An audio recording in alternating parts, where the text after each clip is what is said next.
La dernière fois à l'hôpital, on m'a demandé mais pourquoi est-ce que tu as un cabinet en libéral alors que tu travailles déjà à l'hôpital?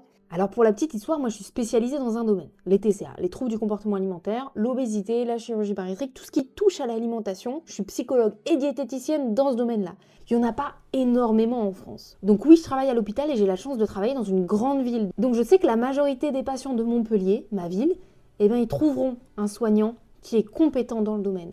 Ce qui n'est pas le cas de beaucoup d'autres régions en France qui ont déjà des difficultés à trouver un soignant tout court et encore plus de trouver un soignant qui est spécialiste, qui est spécialisé dans un domaine. Et moi, je suis assez convaincue personnellement que si chaque professionnel spécialiste d'un domaine ouvrait quelques créneaux par semaine de libéral pour prendre en charge en visio les individus qui ne peuvent pas se permettre d'avoir une prise en charge, honnêtement, on éviterait l'aggravation de plein de pathologies, soit des TCA, soit des comportements alimentaires compliqués qui amènent à une obésité et des comorbidités qui sont compliquées à gérer après sur le long terme. Donc personnellement, je défends corps et âme cette activité en libéral parce qu'à mes yeux, c'est important que chaque personne puisse avoir accès à un soin de qualité par un spécialiste. Moi, par exemple, chez les patients en situation d'obésité, on a eu beaucoup de retours patients qui ont vu des diététiciennes pas spécialisées dans l'obésité et qui n'ont pas forcément utilisé les protocoles scientifiques les plus validés scientifiquement, notamment en passant par de la restriction alimentaire très importante, en supprimant les glucides. Et en réalité, ce genre de prise en charge, ça aggrave